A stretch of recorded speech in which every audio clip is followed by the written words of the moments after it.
Welcome to our Lenten series. Today we are going to take you back in time. The title of our series is Tales of Triumph.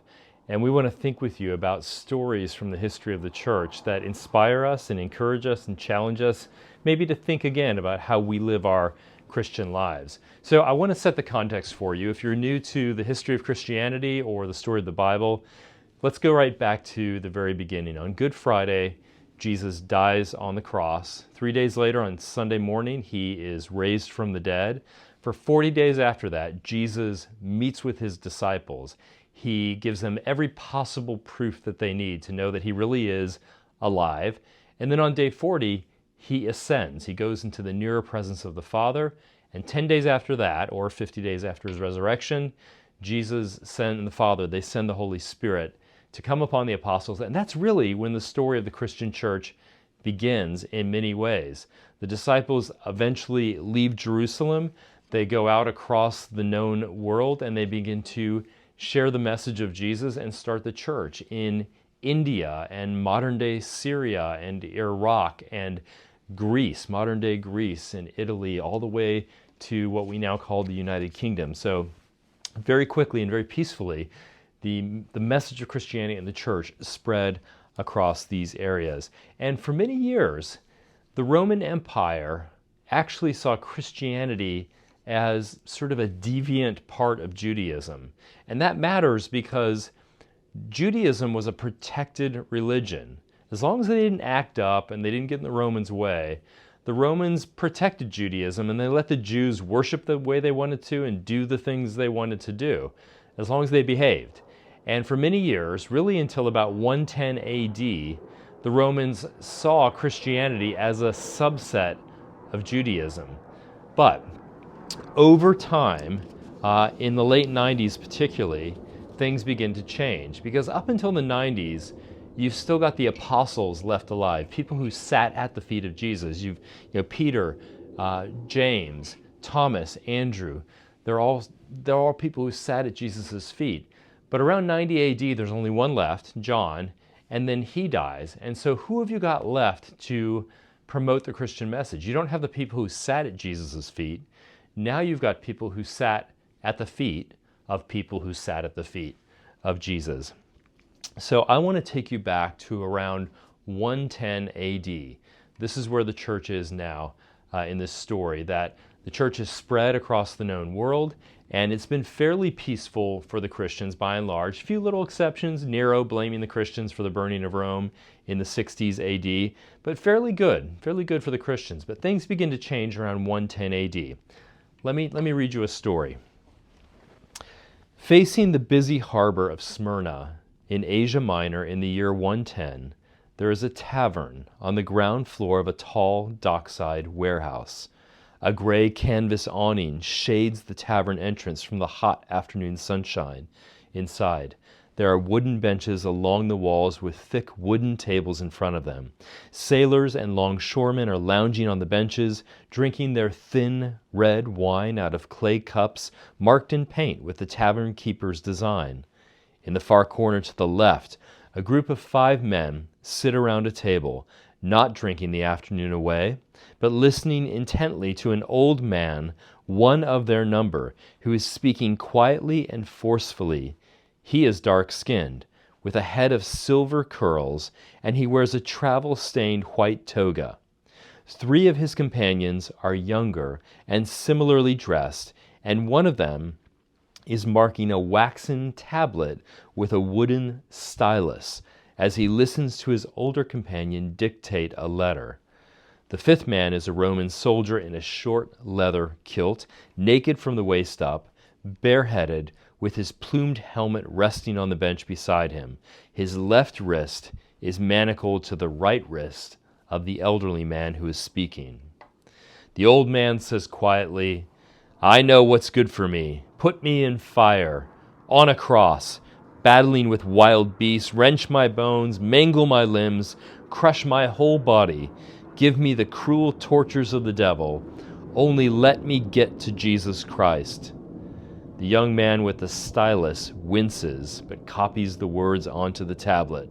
The soldier grunts and spits juicily onto the sawdust of the stone floor. Now that's an imaginary scene, but it's with a real person. It happened around 110 AD. The older guy was named Ignatius. He was the bishop of the Christian community at Antioch in Syria.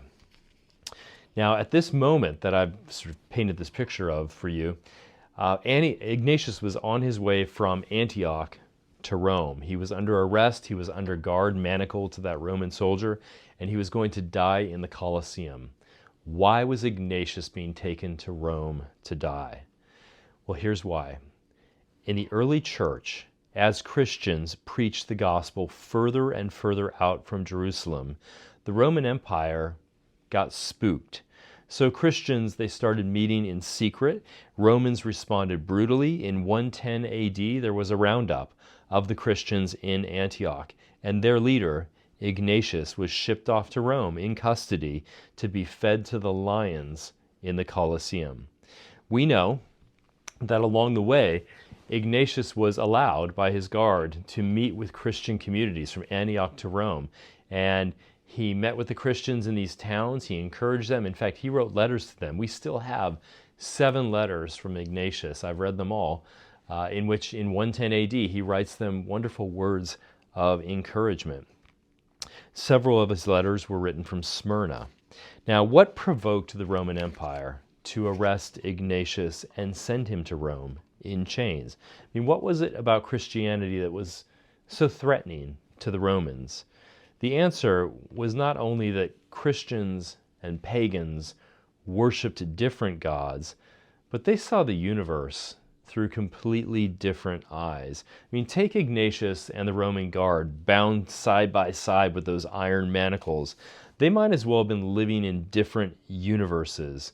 And the Roman world, you see, they recognized that there was a chasm between their view of reality and the Christian perspective. And the more they recognized that, the more liable Christians were to get persecuted. So what was the mental map of the universe for the average Roman person on the street? And how did the Christian mindset challenge that? Well, at the deepest level of their minds, people in the Roman world believed that the universe, the world we live in, it's a hostile place. It's dangerous, evil, chaotic, senseless. If you asked Ignatius's Roman guard whether he thought there was, some supreme power in the universe that cared about human beings, he probably would have said, well, there maybe is a high God somewhere out there, but no, he's not interested in us, and he certainly doesn't love us. He's far, far away, and the only way to get to that God is to pay for it. You've got to worship at the right shrine, burn the right incense, grease the right priestly palm with silver, or you can pay an astrologer to find out which gods would be active on which days and likely to favor you. But you had to be willing to fork out some money to get to God. When Christians began to announce the good news of Jesus to the Roman world in the 30s AD, they redrew this mental map of the universe entirely. In fact, they proclaimed such a radically different worldview that most Romans looked at them as crazy deviants. And the obvious solution for deviants is to throw them to the lions. Now, it's not hard to see how the Christian worldview refutes the Roman worldview. Christians said, no, and the world isn't evil, it's not chaotic, it's not senseless. There is a God who controls all things, and even though he's very far away, he's come very near to us in the person of his son, Jesus. And he doesn't require your silver or gold. What this God wants is your heart, your obedience, your life. And in return, he gives you his strength, his peace, his love, life eternal. So, which appeals to you more, the Christian worldview or the Roman worldview? The Christian worldview is much more optimistic than anything that ever existed in the pagan world. Instead of a world filled with mythical demigods that have to be bribed or outwitted, the Christian story proclaims that in Jesus, the one high God has entered our time, our space, on our behalf. No one has to bribe Jesus or by his help, and he bridged the gap between us and God on the cross. So you can see how Ignatius of Antioch, he was marching to the beat of a different drummer when he proclaimed the Christian message. Christianity, it challenged all the deepest assumptions about the Roman world. And the Roman response for the next 200 years was persecution of Christians. By 110 AD, routinely, Christians were asked to sacrifice to Roman idols and to declare their allegiance to Caesar as their king and their God. And Christians refused. And their refusal was tantamount to treason and was punishable by execution.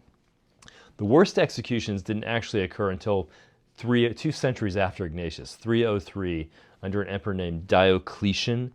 Diocletian, it was called the Great Persecution. Diocletian ordered Christian buildings and homes to be torn down and burned. He ordered their sacred books to be gathered up and burned. Christians during this time were arrested, tortured, mutilated, burned, starved, raped, and condemned to be in gladiatorial contests to amuse their captors. So this is the world after the apostles, after Peter, James, John, Andrew, Thomas, all those guys die. It starts around 110 AD and it goes until 312 AD when something happens that turns history 180 degrees in a different direction. So now let me paint you another picture. It's early in the morning in the year 312 AD. The dew is sparkling on the grass that covers a valley in the Apennine Hills in central Italy. Here and there are wisps of fog still rising from the ground as the sunshine creeps down the piney hills to the west. On either side of the stream flowing southward through the meadows, there are scores of gray canvas tents, all pitched in straight military lines. Between the tents, the smoke of campfires is rising, where little knots of soldiers still linger, warming their hands at the blaze. More numerous are the hundreds of weather-beaten veterans already at work, preparing to break camp. Over here are men with shovels, filling in latrine pits. Over there, teams of 6 soldiers are striking and folding the tents. Over here are ox drovers, hitching heavy-wheeled carts behind pairs of yoked oxen and lining up the wagon teams in the muddy avenues between the rows of tents. The day is only 1 hour old, and an army is lurching to its feet. On horseback, picking his way through the mud between the wagons, a tall and muscular man barked at the soldiers to step lively and finish packing the tents. His assistants, riding along behind him, occasionally note the name of a sluggard on the wax tablets that they draw from their pouches. The general's eyes are restless, piercing, darting left and right, marking every detail. He reins in as his horse approaches a stack of shields at the end of a tent alley. The shields are propped one against another, concave, 5 feet tall, tough leather, stretched on hardwood frames. There is fresh black paint on the lines, forming an X and a P written over it. The general scrutinized his soldiers' artistic achievement with a sardonic smile. He grunts, kicks his horse's ribs, and moves on. Behind him, a young assistant raises a quizzical eyebrow and turns sideways in his saddle to a colleague and says, "What's that?" pointing to the shields. "It's his dream," an officer murmurs beside him. "The dream he had the other night. He saw a light in the sky on noon the day before, and then that night he saw a big shining figure showing him that insignia, the X and the P, and telling him, 'In this sign you will conquer.' So now he's telling us to put that sign on all the shields." The young officer smiled in wry amusement. "Huh, rabbit's feet, magic signs, that general's going to need everything he's got." As they continued to pick their way through the mud behind the general, they looked around at the small army, no more than 4,000 troops at most. The odds were against them. With the advantage of surprise, they'd already overrun a few enemy garrisons, But now they approached Rome, and they were low on food, facing an impregnable city. Maybe the general was out of his mind to think that they could take the capital. So who was this general? Well, his name, as you may know, was Constantine, and he was fighting in 312 to control the Roman world. Constantine was one of 4 would-be emperors in 312 AD. 2 of his rivals controlled the eastern Mediterranean. Constantine, he was based in modern-day France, England, and Spain. And the 4th guy, Ignatius, possessed Italy, and he was trying to get rid of the other 3. Constantine struck first, leaving most of his army behind in Britain to guard it and keep out the barbarians. Constantine led an elite picked force through the Alps. He routed Maxentius's garrisons in northern Italy, but Maxentius still had a large army. He had a lot of food, and he held Rome. All Maxentius needed to do to beat Constantine was to gather his troops inside of Rome's walls, gather his grain, and outweight his enemy. All he had to do was leave Constantine outside of Rome's walls with winter approaching and let him starve. Constantine's outlook was actually very bleak. But Constantine, he had this dream on his southward march from the Alps, and he felt confident he could win. So under this sign, that X and the P, which actually are Greek letters, the CHR is what they are in Greek, the first 3 letters of Jesus' title, Christ, CHR, otherwise known as the Chi Rho. He put that sign on all of his shields, and with that sign and the promise of, in this sign you will conquer, Constantine went to Rome.